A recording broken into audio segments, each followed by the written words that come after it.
So welcoming you all once more to the 10th day, to the 11th day of the Bhagavad Gita for adults, 7 p.m. English class. I'm very grateful for those who have joined.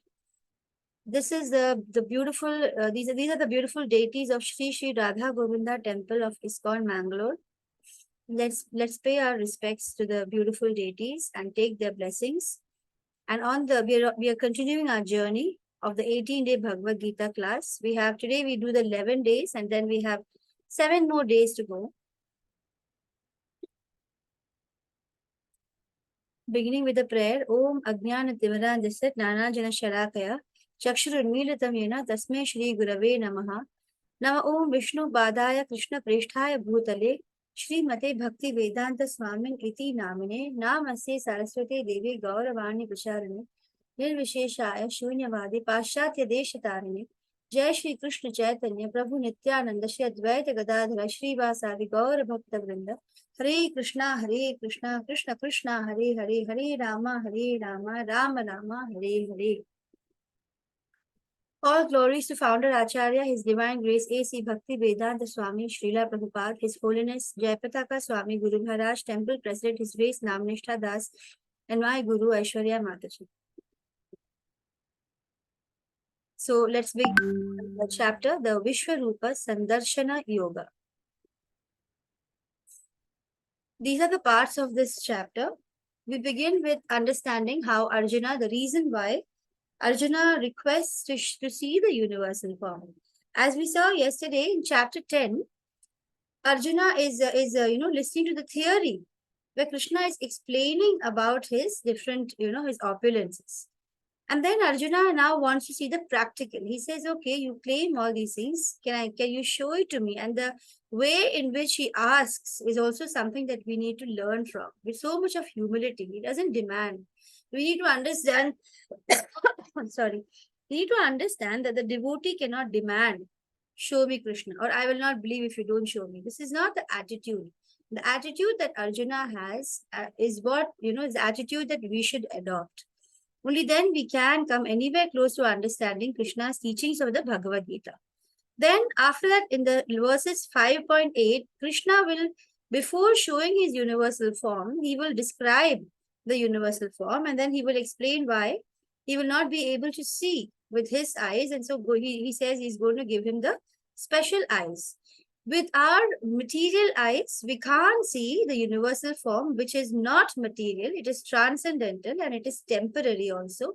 It can be seen only by the grace of the Lord. The universal form, which Arjuna is going to see in this chapter, can be seen only by the divine grace of Krishna.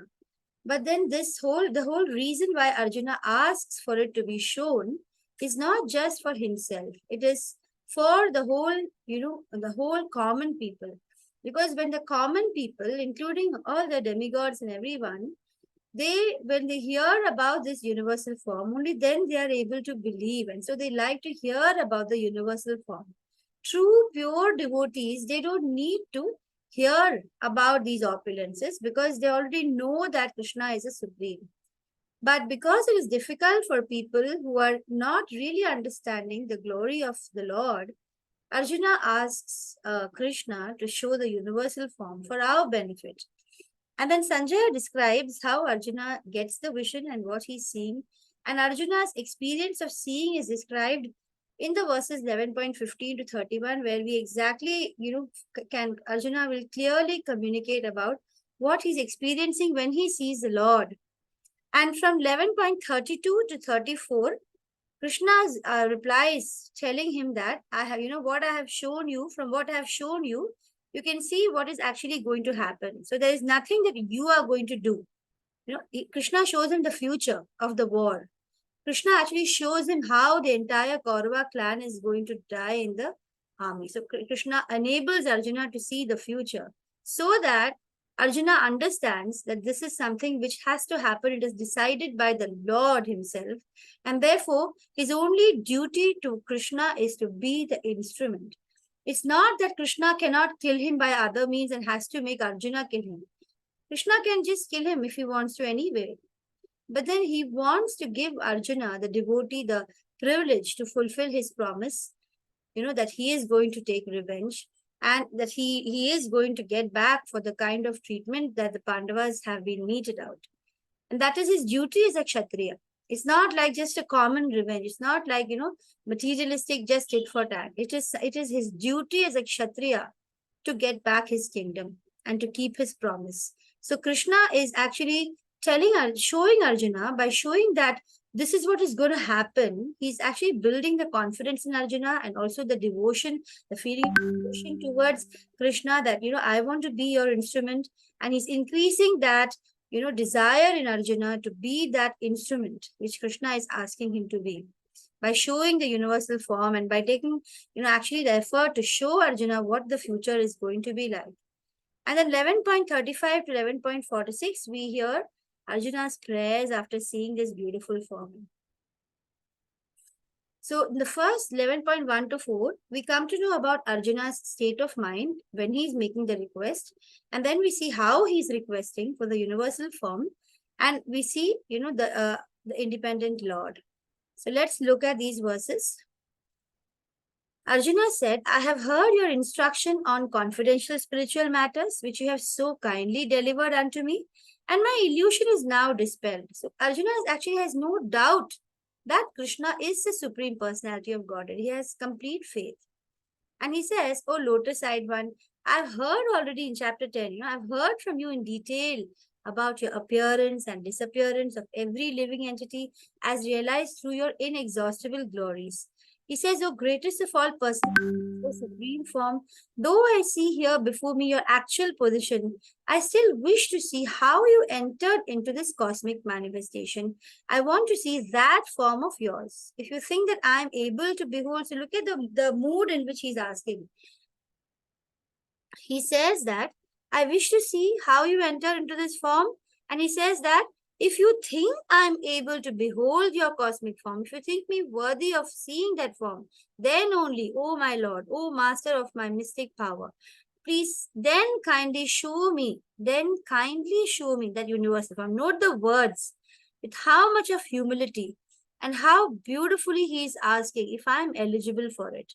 If you think I'm able to behold it, then kindly show me. That is the mood that, the devotee has for the Lord. And what are the reasons for this universal form to appear in this chapter? One is Krishna wants to boost Arjuna's confidence. Because Arjuna is, as you can see in the chapter 1 by the end and chapter 2, he is totally down. He's very depressed and dejected. He doesn't want to fight. He's not in the mood to fight.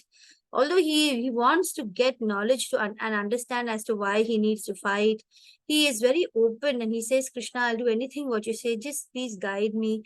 He has surrendered himself to Krishna. Still, the basic idea is that Arjuna really doesn't want to fight, because he feels so much of, in spite of listening to all these, he still is not ready to just say, okay, Krishna, I'm going to fight. He's not able to, he's still, something is still making him say, oh, Krishna, I actually don't want to fight. So that's keeping him. So then one of the reasons to show that universal form is to boost Arjuna's confidence so that he can be ready to fight.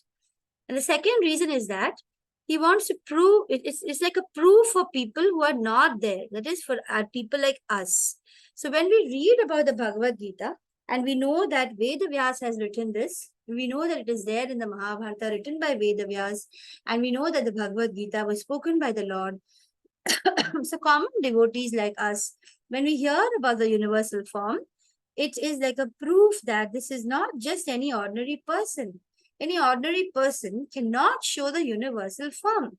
So this is, it's also setting a benchmark. So the third thing is that it's setting a benchmark for future gods. The gods is put in quotation marks to show that Krishna knows that in future there'll be many godmen, so-called people who will say that I am God. As you can see, that our Guru in ISKCON, that is Srila Prabhupada, he never says that I am God. He always says, I am the servant of God. I'm only serving Krishna. Whatever I'm doing in service of Krishna. So this is the mood of a true devotee, and the real Guru is one who says that, my work is to show you Krishna. The true Guru is only that person who shows Krishna. That's it. There's no other definition of a real guru. But what happens is there are some people who start proclaiming themselves to be gods. And they do different kinds of, they do yoga, and at different levels of yoga, when you do that Ashtanga yoga, when you reach a little higher stage, they can see the Paramatma within them. And then they get some siddhis. And then they get distracted by those siddhis. And then they want to enjoy material, pleasures. Using those siddhis, they want to attract people. They want to enjoy material fame, which is not fame at all. Real fame is to become famous as a servant of the Lord. That is real fame. The false fame is to think that I am great. See, I can do this. Those are all material fame. They are part of lust, which are actually the reason for the downfall of such yogis. So, when you see such people who proclaim that I am God, you can ask them, okay, fine, if you're God, show me the universal form. Krishna was God. He could show the universal form. You show. None of them will be able to show because they are just, they are just in some in-between stage, and they are just feeling that some, they're just believing themselves that they are God. They are these Mayavadi people who just think that, just by meditating and then they become one with God, and then they think that they become God. It's not possible. Srila Prabhupada warns us not to listen to Mayavadis because they will, try to tell you that you are God. So this is not true. So these are the three reasons why the universal form was shown. One is to boost Arjuna. Two is for all of us present here as a proof. Third is that it's a benchmark so that there will be many people in future. Then we can see, we can ask them and we can confirm whether they are actually God, because they aren't. God, of course, comes in different types of avatars. There are so many types which he talks about in Bhagavad Gita. But this is Krishna. Krishna is the Purna, where he comes in his original transcendental form, which he keeps on explaining in the Bhagavad Gita. But people don't like to understand that. They like to think that he's just appeared and he's just some great yogi. So let's look at this text 4, after which Arjuna says he pleads. It does not order like how we have seen. So from these, 4 verses, we come to know the qualifications to see the Lord's form. We come to know from the way Arjuna has ultimately, had the blessings to see. One is that it has to be the mercy of Lord. Arjuna knows that he can't just see it. Unless Krishna, has showers his mercy or grace, he wouldn't see it. And he knows it's not possible for mental speculation or perception by material senses. That's why he says that, can you enable me to see? Because he knows that the material eyes cannot see. And then in the third one, the Lord is addressed as Yogeshwara. So the way the way in which you are reaching God is what will give you the qualification to see the Lord's form. But actually, the true devotee, once you become a pure devotee, the desire to see the Lord's universal form will disappear. You actually would like to see the Lord's two-handed form, but even that will eventually disappear because you see Lord in his name. When you just utter his name, you can see his power. When you see his deity, you can see him. When you look everywhere around you, you can see him. So then you start seeing him everywhere. And then you don't really feel the, need to see this urge. I will see you, only then I will believe. That kind of attitude totally disappears in a pure devotee.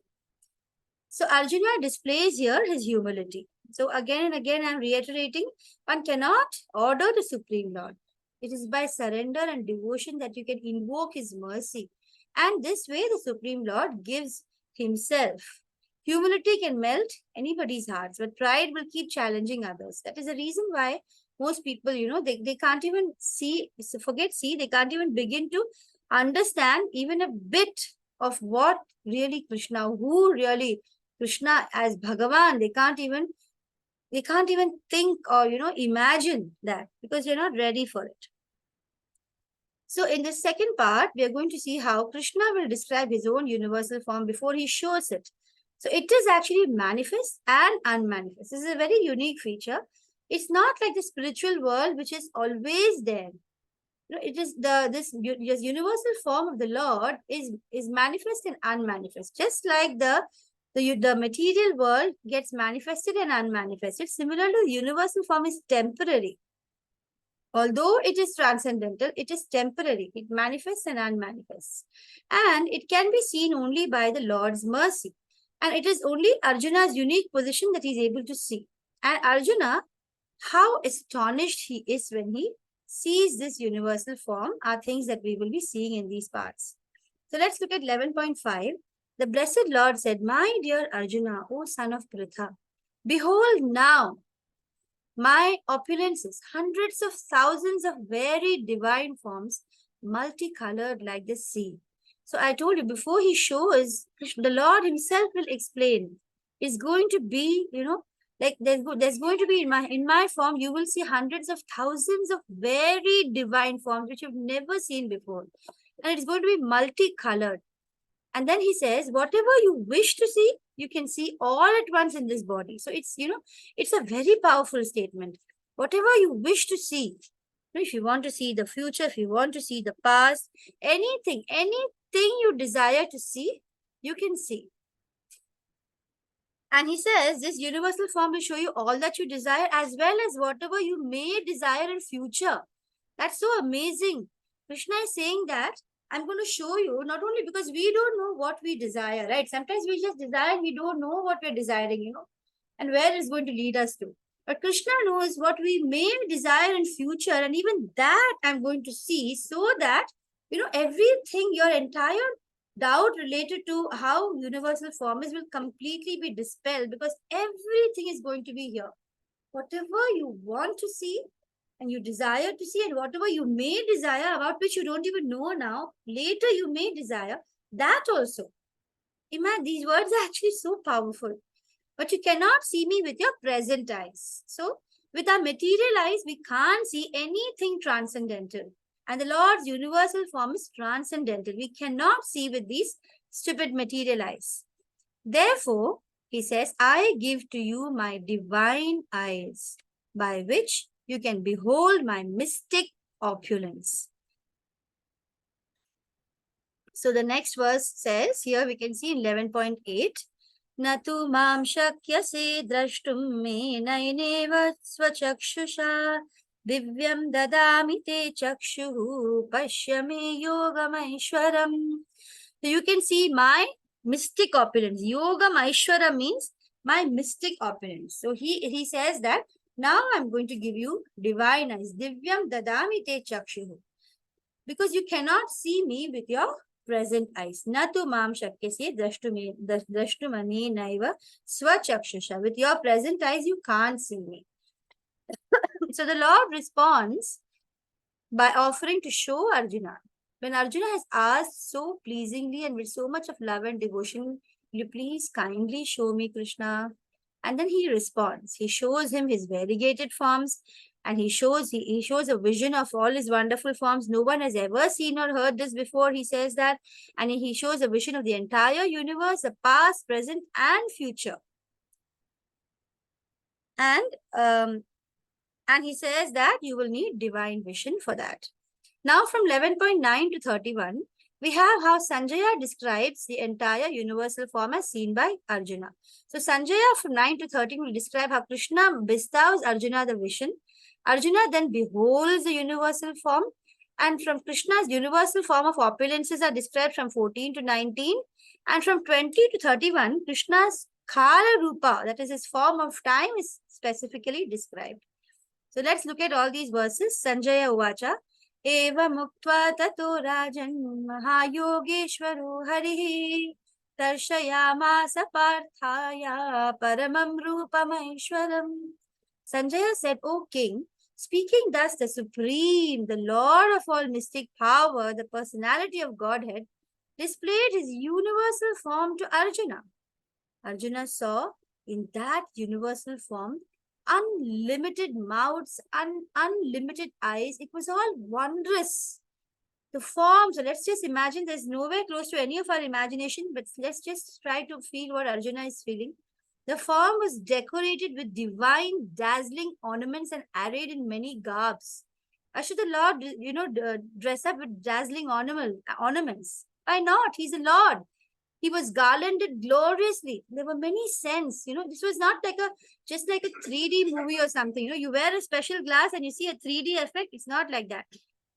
Arjuna could even smell the beautiful scent which was coming from his from Krishna. His body was smeared with scents and garlanded with transcendental flowers, and the beautiful smell could also, be felt by, smelled by Arjuna. And it was all so magnificent, all expanding. Can you imagine a form which is just going on expanding and expanding around you, and it is unlimited? This was what Arjuna was seeing. If hundreds of, moreover, the light, the brilliance that was coming, if you go and, and look at the sun, you can see how bright and brilliant it is. Now you can, if you imagine that there are hundreds, not even hundreds, hundreds of thousands of sun, and suppose suddenly they all rise in the sky, how are you going to feel? What is the, what is the emotion you're going to feel? If you just see, suppose, some firecracker, which is happening, or you just look at the sun, which is rising and filling the whole sky with brilliance. Now imagine if hundreds and thousands of such suns suddenly come and rise up in the sky. That kind of effulgence the Supreme Person was having, and Krishna and Arjuna was, so blessed to witness that brilliance of the Lord in his universal form.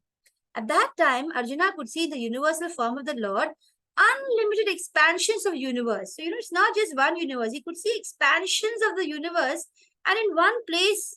How can anybody see so much in one place? It's so amazing. I mean, we can't even imagine. And it was, although it was divided into many, many thousands, in one place he could see all of it.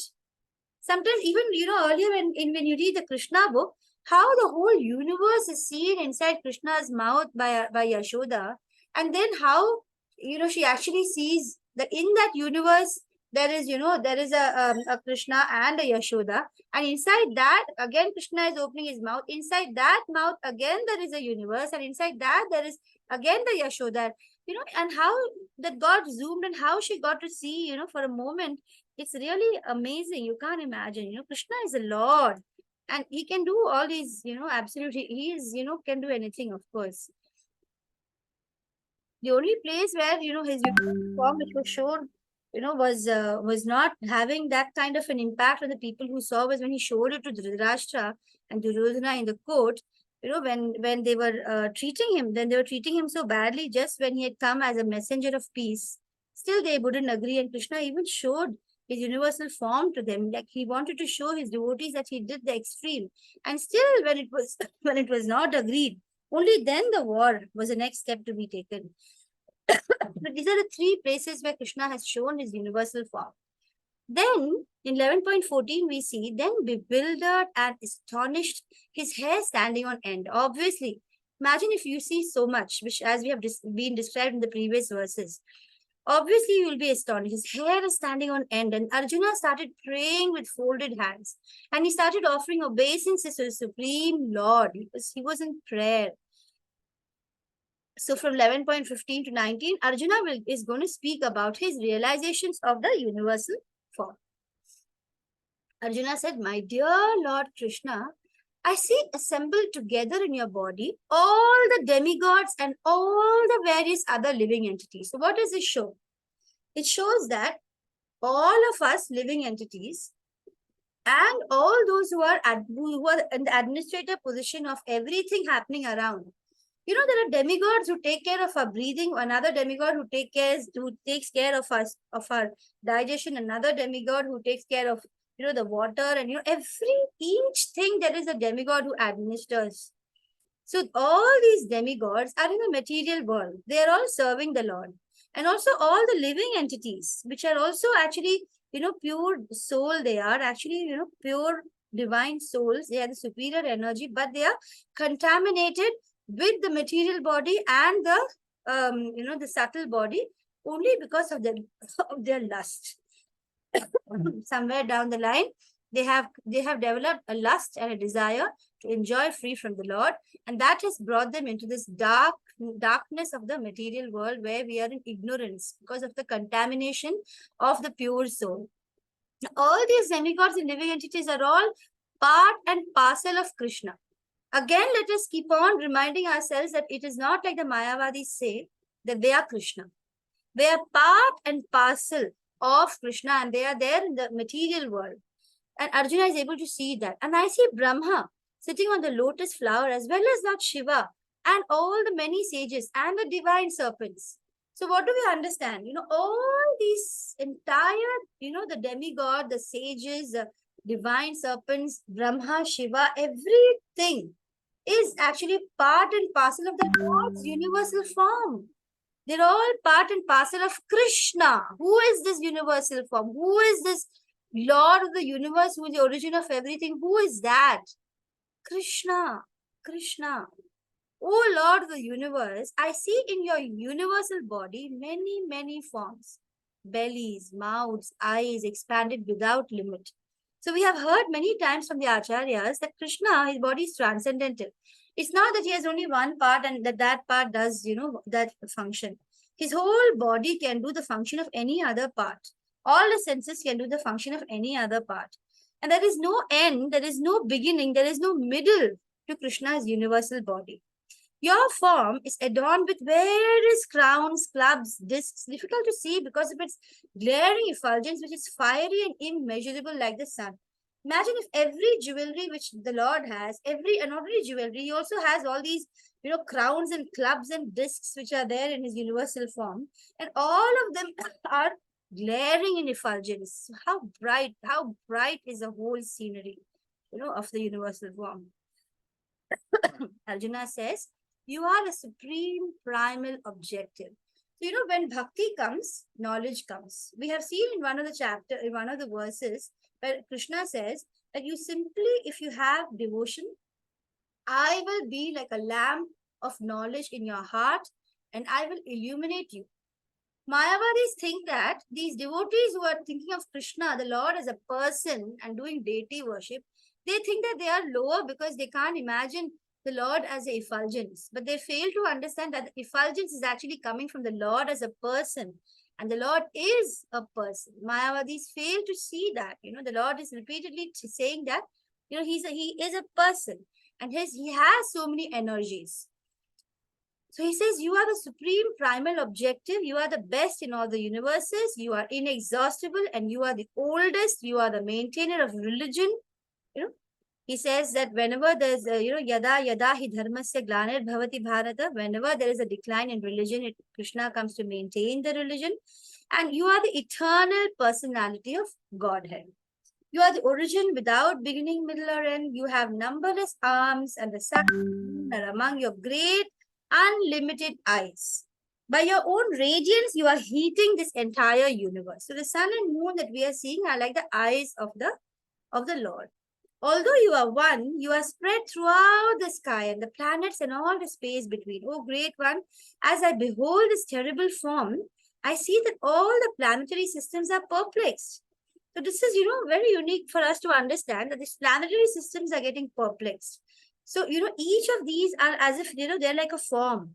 And like how we talk about, say, Jupiter as a person, we talk, they have their forms. We don't know as materialistic people what these forms are. So we can't understand because that transcendental knowledge, we're not ready for it. So Arjuna is saying that I can see that these different planetary systems are perplexed and, they are seeing the universal form. It's not only Arjuna, but all these different demigods and everyone and these different planetary systems, they are seeing this form and they are getting perplexed and they are getting also, they are surrendering. In this beautiful verse, we can see something more that the different demigods, when the universal form appears, they are surrendering and entering into you. They're all very much afraid and with folded hands, they're singing the Vedic hymns. Similar to Narsimha Avatar. Even when Narsimha Avatar appears, all the demigods, they come and they appear and they with folded hands, Brahma, Vishnu, everybody, Shiva, all of them come. They all come and they offer their obeisance to Lord Narsimha. Similarly, when the universal form comes, they all come with folded arms and they're singing the Vedic hymns and they're actually entering into you because they're all part of Krishna. And Krishna wants Arjuna to understand that. That is how he's showing him. All the various manifestations of Lord Shiva, the Adityas, the Vasus, the Sadhyas, the Vishwadevas, the two Ashwis, the Maruts, the forefathers, the Gandharvas, the Yakshas, Asuras, and perfect demigods are all beholding Krishna in wonder. His universal form, they are beholding in wonder. Then 11.23, Krishna says, "O mighty armed one, all the planets with their demigods are disturbed because of your many faces, eyes, arms, bellies, legs, your terrible teeth. Suppose we actually see the Lord and we feel that his teeth are looking so terrible, are so ferocious, we wouldn't say. But Arjuna is saying it. He says, Krishna, your teeth so terrible. They're disturbing me. And they are all these demigods are also getting disturbed. And I'm also getting disturbed. Oh, all pervading Vishnu, I can no longer maintain my equilibrium. There's an error that should be 11.24. Seeing your radiant colors fill the skies and beholding all your eyes and mouth, I am afraid. So this we can see this change in Arjuna's feeling towards Krishna. He was initially feeling, in the beginning when the war began, he was almost, like ordering Krishna, come on, take me to the middle. And then he was, he had that guru shishya relationship. He surrendered. And now he is overwhelmed. He can't understand. Oh my God, he is, what is this I'm seeing? Arjuna is overwhelmed by the power and effulgence of Krishna. And actually, he wants to see the original two-handed, beautiful Shyam Sundar form, and which he didn't know was the Lord at that time, but it's so beautiful, and he wants to see that back. Why is Arjuna disturbed?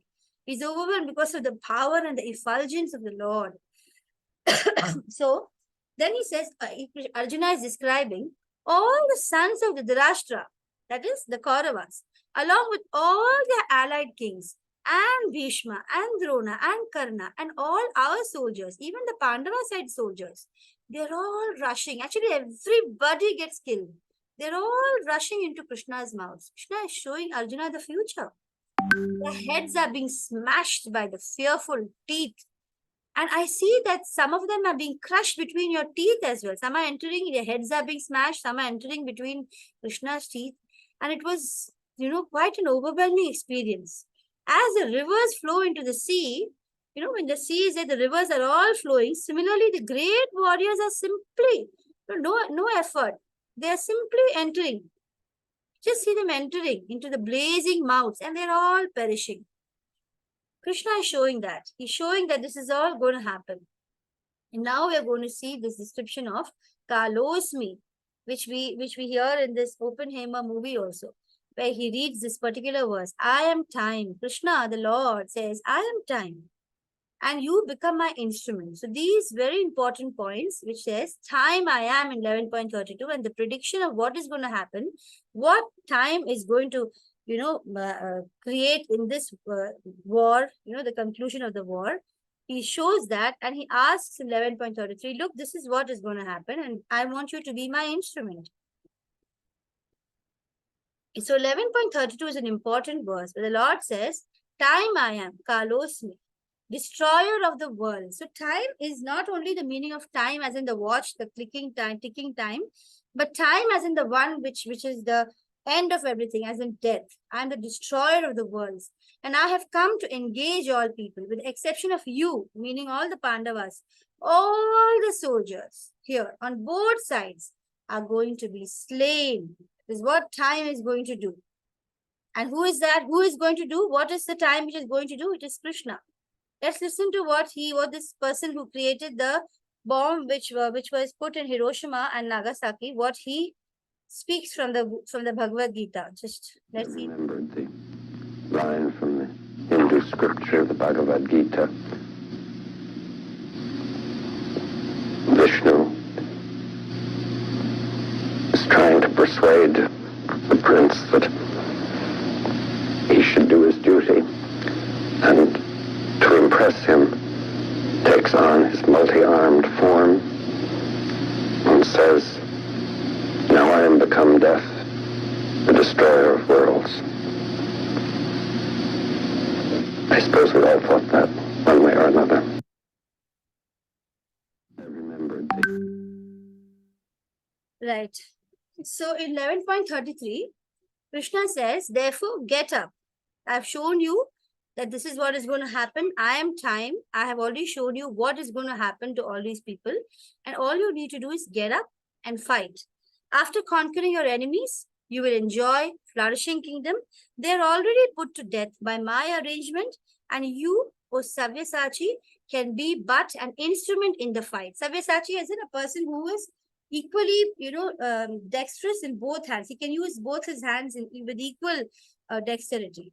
So he says, you simply need to, like surrender yourself with both your hands to me and just be an instrument in the fight, because I've already decided what's going to happen. You have seen what is, what is destined to happen. So the Blessed Lord said that all the great warriors, Drona, Bhishma, Jayadratha, Karna, are already destroyed. Simply fight and you will vanquish your enemies. So when we become devotees of the Lord, we will realize that, the to the degree that we surrender, the Lord will take over. That's why he's called Rishikesha. He is a master of our senses. If we keep on holding on to our senses and say we will do what we want for our satisfaction of our senses, then Krishna will just say, okay, fine. He will not, be a part of it. He will allow you to do whatever, and you have to just bear. You will be neutral. He will be detached, and you will just bear your consequences. He will allow Maya to do her thing. But if we surrender ourselves to Krishna, Maya will stop bothering us. The modes of material nature will stop touching us, and we will become transcendental because Krishna, we are surrendered to Krishna, and Krishna will take over our senses because he's a master of our senses, and he takes control of our senses and our whatever we do to the degree to which we surrender. So that when we are completely surrendered, Krishna will take over. And then we have nothing. That's why they say that a pure devotee has nothing to be anxious about, and nothing there's no material activity that he needs to bother about, because he surrenders himself to Krishna, and then he's just doing as per what Krishna wants. His body is used for the service of Krishna and complete. He has surrendered himself. So that's what he says now. All this has happened. Now you just need to be my instrument. Get up, fight, and vanquish your enemies. So initially, whatever doubts Arjuna has will disappear, because now he knows this is what the Lord of the universe wants me to do. This is what I am supposed, because the Lord is asking me, and now he has to fight. There is no two ways about it. What Krishna wants, that is a final. No other explanation before this one point that Krishna wants this. So Arjuna will tremblingly pray after this from 35 to 40. And from 40 to 44, Arjuna will beg for forgiveness, because suddenly he's, overwhelmed. He knows that this is a Lord. And then he thinks, oh my God, I've been so playful, with this Krishna. And I've been like sitting on the bed and eating and chatting. And I didn't know that this majestic form is actually what Krishna is. He is actually got so much of energy and so many powers, and the world is in his control. He didn't know that. So suddenly he feels a sense that, oh my God, I didn't really know that this is, true Krishna. He's actually the Lord. And so he begs forgiveness for whatever offenses he may have done. And then he fearfully requests Krishna to please reveal his two-armed, beautiful Shyam Sundar form. So Sanjay is now explaining to Dhritarashtra, O king, after hearing these words from the Supreme Personality of Godhead, Arjuna trembled fearfully, offered obeisances with folded hands, and began to falteringly speak as follows. This all shows that how much overwhelmed he is.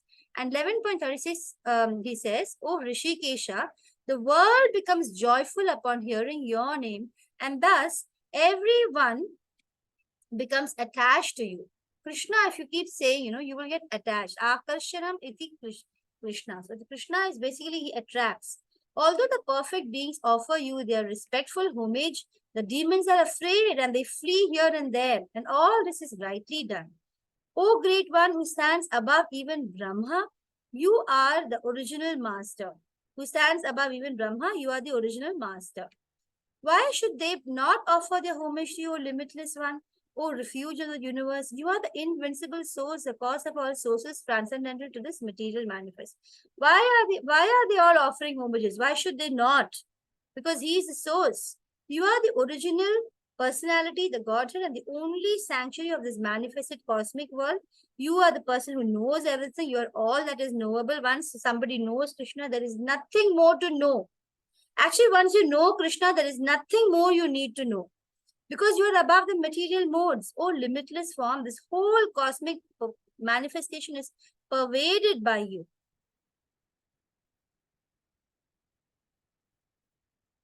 Somebody has put something in the chat. Let me just check. Ankur Prabhuji, Radhe Radhe, when Krishna is saying Drona, Bhishma, Karna are already destroyed, does that mean that even if any one of them wanted to reform and would have made attempt to reform before war started or during the war, they will have the same fate? I don't understand why the future will be so definite, which would mean there is no point in making an attempt. Okay, we'll discuss this after the class, Ankur Prabhuji. We'll discuss this after the class. No, that is not actually the way. We all have our limited independence and our choices, right? So this is all, everybody has their choices. It's not like everything is written in hard, stone that this is what is going to happen. Everybody has their choices. So if he's showing Arjuna the future, it is as per that point of time where they have reached, and he wants to show Arjuna that this, as per what has happened, this is what is destined to happen. And that keeps, and that is why we say that even in our, even if an astrologer says that, you are destined to whatever, if you chant Hare Krishna Mahamantra, you can change your destiny. So devotion changes everything. Coming to the right path changes everything. If they would have reformed, it would have been different. It would have certainly been different, but they didn't reform. They have come to this point. Therefore, now this is what it is. So there is always very clear indication in the scriptures that we always have the choice. Krishna gives us that limited choice. And when we take the right choice, things change. When you become, the right choice is always surrendering to Krishna. The moment we surrender to Krishna, our fate changes. Our fate will change.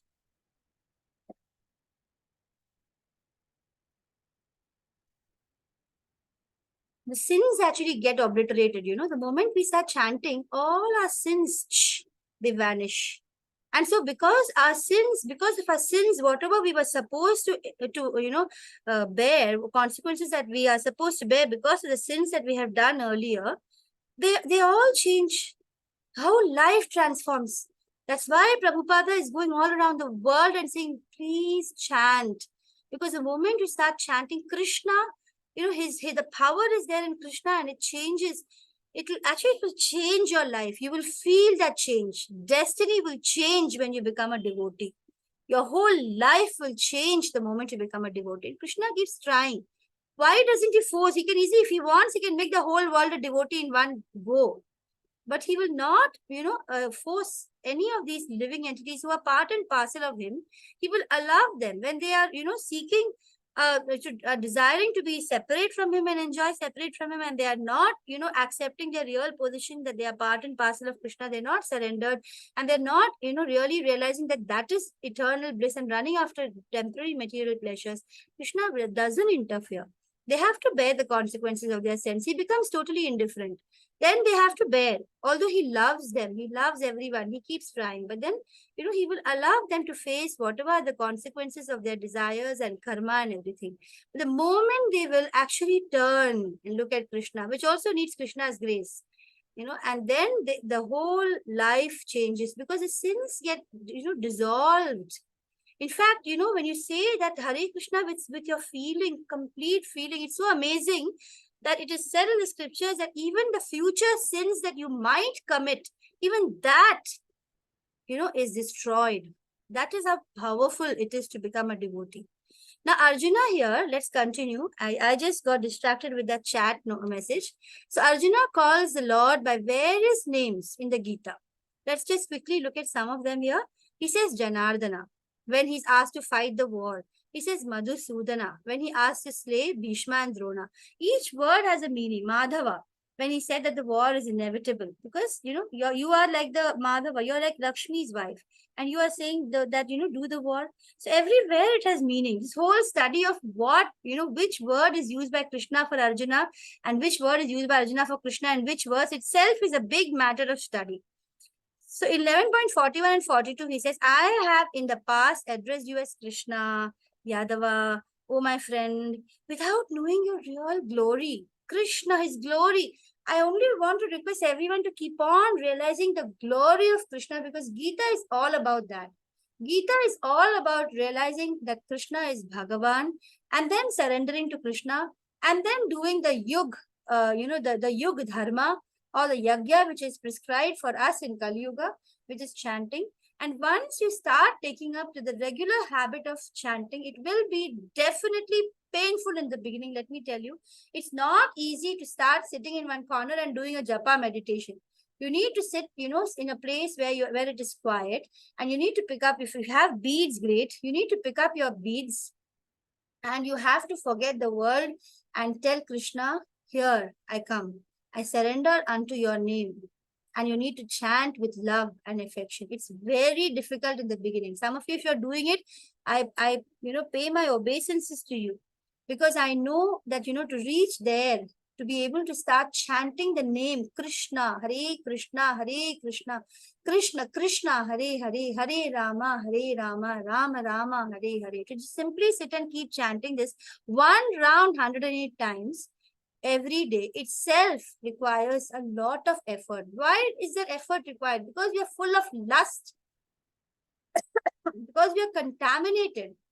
We don't understand that our true purpose is to surrender to the Lord. It's only through chanting and chanting that our whole, all these dirt and accumulated dust in the mirror of our soul is cleaned. And now here, let's come back. Sorry, I'm going on deviating today. So please forgive whatever may have done in madness or in love. I've been, so friendly and casual with you. Sometimes I maybe have dishonored you also. Like, for example, I'm lying down on the same bed and eating, and, sometimes alone, sometimes with friends. Please excuse all my, suddenly, because Arjuna is so overwhelmed, he realizes, he knows Krishna is the Lord, but when he sees all those, how magnificent his glory is, then he is kind of, shocked. And then he's like, my goodness, and this is how I behaved with you, the Lord of the universe. After seeing this universal form, which I've never seen before, I'm gladdened. But at the same time, my mind is disturbed with fear. Therefore, please bestow your grace upon me, and please reveal your form as a personality of Godhead, O Lord of Lords, O abode of the universe. So he's saying that, show me, your form, your original form, your two-handed, the normal form of yours, which is so beautiful to behold. Now, Arjuna, being a friend and also an extraordinary Kshatriya, is, imagine, here in this paragraph we come to see Arjuna, who is a friend of the Lord, and also he's an extraordinary, powerful Kshatriya. If he is scared, you can't even imagine what we in his state might have felt. We can't imagine if we had seen the universal form, what we would have felt. Because Arjuna himself is shocked and scared and frightened and terrified, and he's trembling and he's saying, God, enough, enough. Please show me your two-handed beautiful form. So from 11.47 to 55 here, thereafter, Krishna withdraws this universal form. He will first show his four-handed form, which is the Paramatma form, and then he will show his two-armed form, which is original transcendental form. And Krishna's two-armed form, Krishna's two-armed form can be only seen through pure, undivided devotional service. This two-armed form of Krishna cannot be seen simply by meditation and yoga and other things. It can only be seen by devotional service. When you start seeing him and praying to him as a person and start developing that love and attachment, where you can talk to him with so much of love as if he's a person, knowing that he's a person, not as if you know that he's a person, and then you develop that bond with Krishna, which is only possible when you do the devotional service, which includes like chanting or maybe deity worship, or just reading his books and just constantly thinking about his leelas and what are the things he did, his paraphernalia, meditating on him 24/7. That will lead you to ultimately understand Krishna's Sham Sundar form, which is what he wants us to meditate upon. O universal Lord, I wish to see you in your four-armed form, with the helmeted head, the club, wheel, conch, lotus flower in your four hands. That is the Paramatma form. I long to see you in that form. O best of the Kuru warriors, no one before you has ever seen this universal form of mine. So now Krishna is saying, for neither by studying the Vedas, people who sit and study the whole Vedas, or who are performing so many sacrifices, or who are doing so much charity or similar activities, no, none of them can see this form. Only you have been able to see this form. Your mind has been perturbed upon seeing this horrible feature of mine. Krishna knows that this feature of, where the whole material manifestation is seen in one place is so fearful. He says that, okay, now I'm going to finish it. Fine. My devotee, I want you to be free from this disturbance. And with a peaceful mind, you can see me in the form that you desire. And then he shows Arjuna the Paramatma form. The beautiful Paramatma form, which is Krishna's four-handed form. Yesterday, somebody had asked me a doubt about the different Vishnus, in which one of them is actually the Paramatma form, the one of the Vishnu. So I did a little bit of research, and we just go, and in fact I'll directly share some of those pages where we can look and understand that. Is that Prabhu here today? Hare Krishna. Was it Ankur Prabhu? I don't remember. Sorry, I don't remember the name of the Prabhuji who asked me. Anyway, we will go through that after this class is over. So this is a Paramatma form. So Krishna says that now you can see the form that you have asked and you have desired. And then Sanjay is saying to Arjuna, the Supreme Personality, did we miss out a slide? No. So Sanjay is saying to Dhritarashtra, the Supreme Personality of Godhead Krishna. The amazing thing is Sanjay is telling Dhritarashtra that Krishna is the Lord, and still Dhritarashtra, he can't see. He's so blind, both materially as physically as well as emotionally and spiritually. He's blind. He will never understand. The Supreme Personality of Godhead Krishna, while speaking thus to Arjuna, displayed his real four-armed form, and then at last he showed him his two-armed form, which is his original transcendental form, thus encouraging the fearful Arjuna. When Arjuna saw Krishna in his original form, which is his two-armed form finally, he said, seeing this human-like form so very beautiful, my mind is now pacified. The devotee loves to see Krishna in his two-armed, original, transcendental form of the Lord of the universe. He likes to see him in that original form. And he says, I am now restored to my original nature. And Krishna said, my dear Arjuna, this two-armed form, actually, the universal form is even, it can be seen. But seeing Krishna in the two-armed, beautiful Sham Sundar original form of Krishna is difficult even for the demigods, and even Shiva and Brahma and all, they are craving to see Krishna in this two-armed form. It's very difficult to see. And the devotees, pure devotees, in those days when they were able, some of them saw Krishna, but they didn't recognize that he's a Lord. But the pure devotees, they were able to see and recognize, and that was amazing. The Gopas and the Gopis. Krishna made them forget that he's a Lord, but they were in complete devotion. They were in complete love for Krishna. So he says, my dear Arjuna, the form which you are now seeing is very difficult to behold. Even demigods are ever seeking opportunity to see me in this Krishna form. My dear Arjuna, it's only by undivided devotional service. There are actually several verses, Krishna is clearly saying, bhakti, by undivided. Even if you do different karma yoga and all, jnana yoga and whatever, so many different types of yogas, you do all that, you can't reach Krishna. It's only through bhakti. So even all those different steps, they are only steps. You need to, some people want to take the long way. They say, no, I want to take the long way. And then they want to do the long, tedious way. And then they will get, after many, many births and a lot of time, they will also have to ultimately come to devotional service, and then they will see Krishna. But Krishna is telling us that there is a straight way. You can take the elevator and straight away reach bhakti, which is the highest, which he specifies in so many ways. So he says that, my dear Arjuna, only by undivided devotional service can I be understood as I am. When you start doing devotional service, you will understand Krishna as he is. Just like how you can see me now, standing before you. And then you can, then that can thus be seen directly. You can see me as I am directly, only through devotional service. Only this way you can enter into the mysteries of my understanding. Understanding Krishna is a mystery. Only with Krishna's grace can our eyes to see Krishna be opened. And only through Krishna's grace, today, all of you who are here listening to this, it's not because of some coincidence, oh, I got the link and somehow I made time. It's because, you have Krishna's grace. It's because of Krishna's grace that you get to listen and talk about Krishna. 11.54, Krishna says, my dear Arjuna, only by undivided devotional service can I be understood standing before you. Okay, this is the same one which we just read. And therefore, now we're going to see how in this verse, 11.51, 11.55, Krishna is saying, Mat karma krinmat paramo mad bhakta sangavarjitah nirvaira sarva bhuteshu ya samameti pandava. My dear Arjuna, one who is engaged in pure devotional service, free from contaminations of previous activities. Like I told you, when you do pure devotional service, your previous activities get, rubbed off. They become free. And no more they're mentally speculating. No more they have any doubts. And they're free from mental speculation.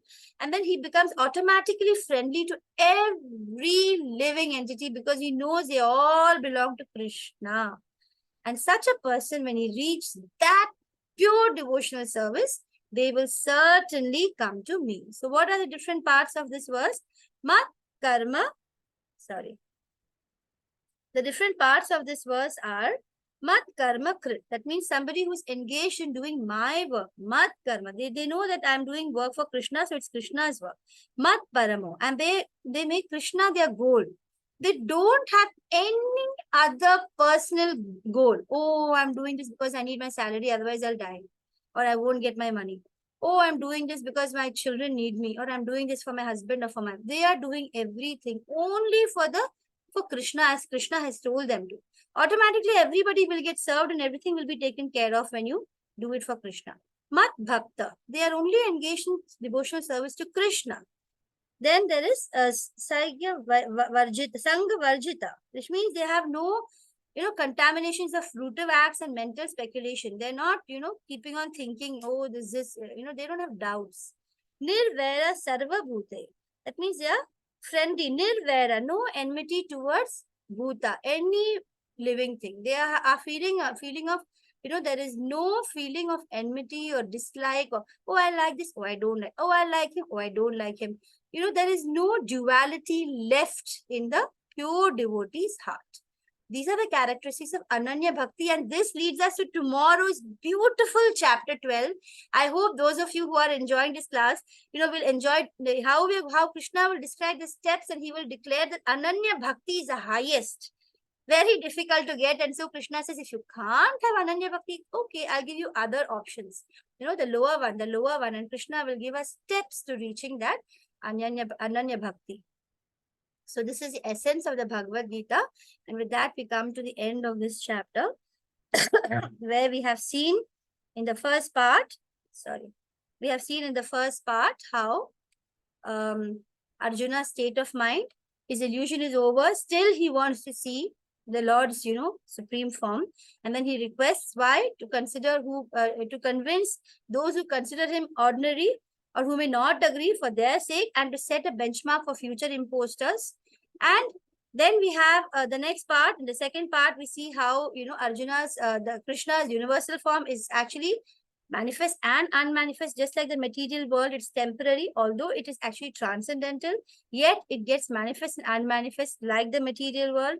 And you cannot see unless Krishna's mercy is there. And so we understand Arjuna's unique position there, and how Arjuna himself, being a Kshatriya and being such a dear friend and devotee, he is astonished. So we look at how Arjuna's amazement in steps. First, the vision from top to bottom, the effulgence, then that personal form, the unlimited opulence, how the planetary systems are spread and everything. And then we come to know the experience and prayers of Arjuna, and then we have Krishna saying, I am time. And then he says, be my instrument. And then we have heard about Arjuna's prayers, which was so beautiful. So any of you who are really, enjoying the Gita, slowly try to learn up some of the verses, because when you understand the meaning, like I think one of the Prabhus was saying yesterday, when you understand the meaning and learn, it becomes so much more, like nectar, like you start enjoying that. So we have seen all these things in chapter 11. Vancha kalpatarubhyascha kripa sindhubhya evacha patitanam pavanebhyo vaishnavebhyo namo namaha. So if the Prabhuji who had the doubt yesterday is here, I would quickly like to share the screen and show you some of the verses I have taken related to the three forms of origin. This comes actually in the Bhagavatam. So if you're here, I would just like to quickly show you, because these are all a little bit difficult concepts to understand, and I'm just a new devotee. So here we can see Krishna talks about, this is from, thank you so much, Janani Mataji and Ankur Prabhuji. Thank you. If it's time for you, you can leave. It's actually 8 o'clock. I really don't know if the Prabhuji who asked me the doubt yesterday is here. I hope I have cleared Ankur Prabhu's doubt about which he has expressed in the chat. Hare Krishna, Ankur Prabhuji. I hope I have cleared that doubt to my ability. So here we can see just for a quick understanding of Krishna, Vishnu. There are a lot of confusion about, oh, is Krishna come first or Vishnu come first, and many people say, oh, ISKCON people, they're creating their own thing. Oh, Krishna is the first, and Vishnu is actually the origin, and then Krishna is just an avatar, and they are thinking that ISKCON has made this. ISKCON has not made this. This is given the scriptures. Now, what is happening is the common people, they do demigod worship, they do all that. Krishna loves that. He wants, okay, fine. He allows that. He's telling us, read the Bhagavad Gita is clearly telling us, I will support that faith, but they will not come to me.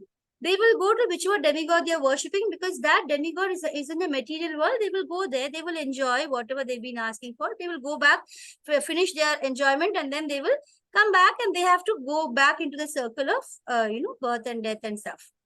But if you want Krishna, then you have to ultimately understand the Gita and the true understanding from a devotee, not someone who wants to not even open their mouth and say Krishna is the Lord of the universe and feel, oh my God, people will be offended. And so they'll not say that. Oh, secular society, let's not say that. No, no mincing words. Understand the Gita as it is. Then you will understand that, Prabhupada and they are not creating stuff from the scriptures. And the scriptures are actually like a mother. The mother is telling who is the father. Father is the Lord of the universe. In fact, the father and mother, everything is the Lord, because even Maya comes from Krishna only. So these are things that we understand very slowly when we keep on listening, and reading, then we understand. First, you be addicted to understanding Krishna. You start loving him and wanting to know more about him. Then you slowly understand. So the three Purushavatars are described in Srimad Bhagavatam. They're also described in Narada Pancharatra. One of the Satvata Tantras, Vishnu's tu Trini Rupani Puru Sakhyani Atho Vidu. The Supreme Personality of Godhead, Krishna, okay, he manifests in three features. He becomes the Karan, he becomes the Karanodakshai Vishnu, and Garbhodakshai Vishnu, and Kshirodakshai Vishnu. In this material manifestation, these are the three forms of Vishnu which comes from Krishna. The Mahavishnu, which is the Karanodakshai Vishnu, is described in Brahma Samhita. The Supreme Lord Krishna, the cause of all causes, lies down in the cosmic manifestation as Mahavishnu, and therefore it is the beginning of the universe, the maintainer of the different manifestations. Let's look at one more page. So those who would like to leave, Hare Krishna, please, you can leave. I am just saying for the benefit of somebody who asked a doubt. Prabhuji, are you here who asked a doubt? Yeah. So I'm also actually learning, and I've been learning and forgetting and learning and forgetting. So the three different forms of Mahavishnu, Karnodakshai, Garbhodakshai, and Kshirodakshai Vishnu, who are the origin of creator and maintenance, are gradually being described. These revelations come gradually. We cannot get it suddenly. From Mahavishnu, Garbhodakshai Vishnu is generated. So Mahavishnu is actually Karanodakshai Vishnu from my understanding, okay? So Mahavishnu is actually Karanodakshai Vishnu. And from him, the Garbhodakshai Vishnu is generated. From the Garbhodakshai Vishnu, Kshirodakshai Vishnu gradually expands. What I understand is Kshirodakshai Vishnu is the one who enters every atom and every living entity. And he is a Paramatma, Kshirodakshai Vishnu. I hope I will remember this later. So thus, Mahavishnu is the origin, cause of Garbhodakshai Vishnu. From Garbhodakshai Vishnu, the lotus flower comes from which the Brahma is manifested, and the original cause of everything is Vishnu, and consequently the cosmic manifest. That is how actually the entire material manifestation comes from Vishnu. That's why we think that he is the origin. But Krishna is saying that the original cause of everything is, in the spiritual world, it is Krishna. It's confirmed when Krishna says, Aham sarvasya prabhavo matta sarvam pravartate. I am the source of both spiritual and material worlds. The material world, it emanates from the Vishnu, which emanates from Krishna. Everything emanates from me. Garbhodakshai Vishnu is an expansion of Karanodakshai Vishnu, who is an expansion of Sankarshana, which comes from Krishna.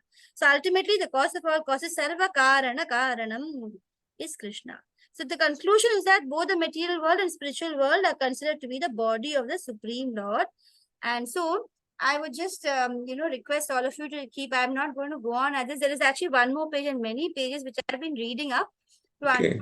But I think basically what we need to understand is Krishna is the origin of everything. And then based on your interest and passion, you can keep learning more. Yes, Ankur Prabhuji, Hare Krishna. Yes, just a question in the quiz was, which of the following Vishnu enters into everything, even into the minute atom? Yes, And in the Bhagavad Gita, as it is, yes. uh, it is it is saying Shri Shiro Dokasai Dakshai Vishnu. Vishnu.